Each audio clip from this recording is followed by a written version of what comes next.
سلام اور خوش آمدید عید۔ آج کی اس خاص گفتگو میں ہم ایک ایسی زبردست داستان پر بات کرنے والے ہیں جو صرف تاریخ کا ایک ورق نہیں ہے بلکہ ایمان، یقین اور مکمل تسلیم و رضا کی ایک ایسی لاجواب مثال ہے جس نے صدیوں سے کروڑوں دلوں کو اپنے سحر میں جکڑا ہوا ہے۔ تو آئیے بغیر کسی تاخیر کے اس گہرے اور روح پرور سفر کا آغاز کرتے ہیں۔ ذرا ایک لمحے کے لیے سوچیں، ایک باپ کے لیے، ایک شفیق باپ کے لیے اس دنیا میں ایمان اور محبت کا سب سے بڑا، سب سے کٹھن امتحان کیا ہو سکتا ہے؟ اس سوال کا جواب ہمیں اس واقعے کے بالکل آغاز میں ہی مل جاتا ہے، جب حضرت ابراہیم علیہ السلام کو رات کی تاریکی میں ایک خواب آتا ہے۔ اور جانتے ہیں، یہ کوئی عام خواب نہیں تھا، بالکل نہیں، یہ اللہ کی طرف سے براہ راست ایک بے حد بھاری حکم تھا۔ اللہ کی طرف سے خواب اور وہ حتمی حکم۔ اب ذرا اس بات کی گہرائی کا اندازہ لگائیں۔ انہیں خواب میں یہ دکھایا گیا کہ وہ اپنے ہی لخت جگر، اپنے سب سے پیارے بیٹے اسماعیل کی قربانی دے رہے ہیں۔ سچی بات ہے، یہ تصور ہی رونگٹے کھڑے کر دینے والا ہے۔ ذرا سوچئے، یہ یقینی طور پر وہ سب سے کڑا، سب سے مشکل امتحان تھا جس کا سامنا کوئی بھی انسان، کوئی بھی باپ کر سکتا ہے۔ انسانی عقل تو شاید اس حکم کے بوجھ اور اس کی شدت کا تصور بھی نہیں کر سکتی۔ تو چلیں دیکھتے ہیں کہ یہ سب ہوا کیسے۔ الہی خواب تو آ گیا، اب اگلا اور شاید سب سے مشکل مرحلہ اس بھاری خبر کو بیٹے کے ساتھ بانٹنا تھا۔ اور یہاں ہمیں باپ بیٹے کے درمیان موجود اس کمال کی محبت اور احترام کا اندازہ ہوتا ہے۔ حضرت ابراہیم نے انتہائی نرمی اور شفقت کے ساتھ بغیر کسی گھبراہٹ کے اپنے بیٹے کو وہ سب بتا دیا جو انہوں نے خواب میں دیکھا تھا۔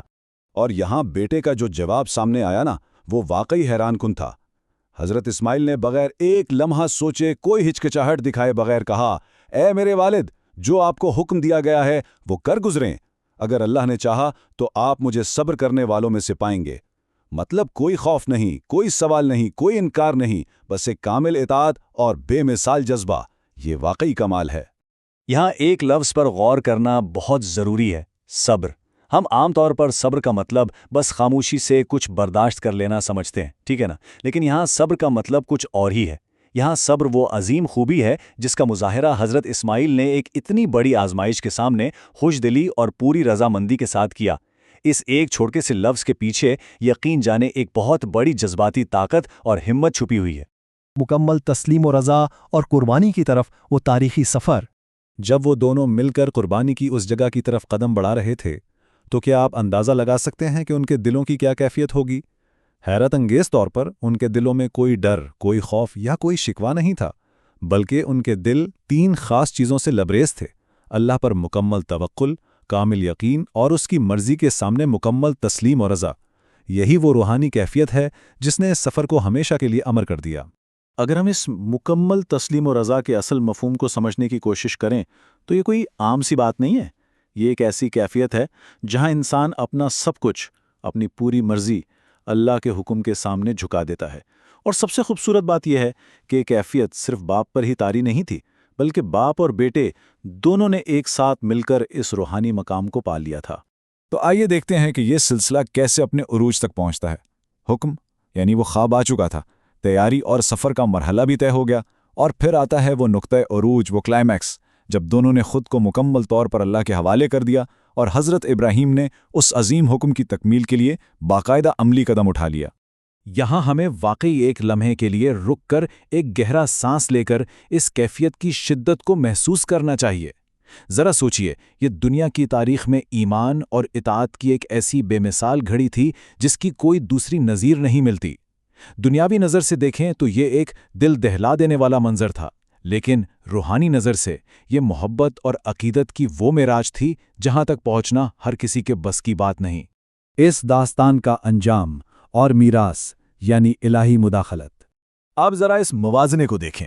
ایک طرف وہ حکم تھا جو خواب میں دیا گیا، یعنی اپنے پیارے بیٹے اسماعیل کی قربانی، اور دوسری طرف وہ قربانی ہے جو در حقیقت قبول کی گئی، یعنی اللہ کی طرف سے بھیجا گیا ایک مینڈھا۔ اس سے پہلے کہ چھری چلتی اور قربانی کا وہ عمل پورا ہوتا، اللہ کی طرف سے ندا آ گئی اور حضرت ابراہیم کی اس بے پناہ اور سچی عقیدت کو قبول فرما لیا گیا۔ اور پھر وہ ہوا جس نے تاریخ بدل دی۔ حضرت اسماعیل کی جان بچا لی گئی۔ یہ اس انتہائی کٹھن اور سخت ترین جسمانی آزمائش کا ایک بے حد شاندار اور پرامن نتیجہ تھا۔ اللہ کی رحمت جوش میں آ گئی اور اس نے ایک مہربان متبادل دے کر پوری دنیا بلکہ پوری انسانیت کو ایک عظیم پیغام دیا۔ تو ان سب واقعات کا نچوڑ کیا نکلا؟ نتائج بالکل واضح اور دل کو چھو لینے والے۔ اللہ نے حضرت ابراہیم کی نیت اور ان کی عقیدت کو 100% قبول کر لیا۔ بیٹے کی جان بھی محفوظ رہی اور ایک مینڈھے کو فدیے یا متبادل کے طور پر وہاں بھیج دیا گیا۔ یہ براہ راست الہی مداخلت اس بات کا سب سے بڑا ثبوت تھی کہ اصل امتحان جان لینے کا نہیں تھا، بلکہ دل کی رضامندی، کامل یقین اور مکمل فرمانبرداری کا تھا۔ عید کی عظیم میراث، ایک سالانہ یاد۔ اور سب سے حیران کن اور خوبصورت بات یہ ہے کہ ہزاروں سال پرانا یہ واقعہ آج بھی کیسا زندہ و جاوید ہے۔ یہی وجہ ہے کہ دنیا بھر کے مسلمان ہر سال عید الاضحیٰ کے موقع پر اس کہانی کو یاد کرتے ہیں۔ یہ کوئی عام سی رسم نہیں ہے، بلکہ یہ اس قدیم لمحے کی یاد دہانی ہے جب ایک انسان نے اپنے خالق کے سامنے مکمل سرنڈر کر دیا تھا، اور اس ایک لمحے نے ہمیشہ کے لیے ایک عالمی روایت کی شکل اختیار کر لی۔ آج کے اس شاندار گفتگو کے اختتام پر میں یہ ایک بہت اہم سوال آپ سب کے سوچنے کے لیے چھوڑے جا رہا ہوں۔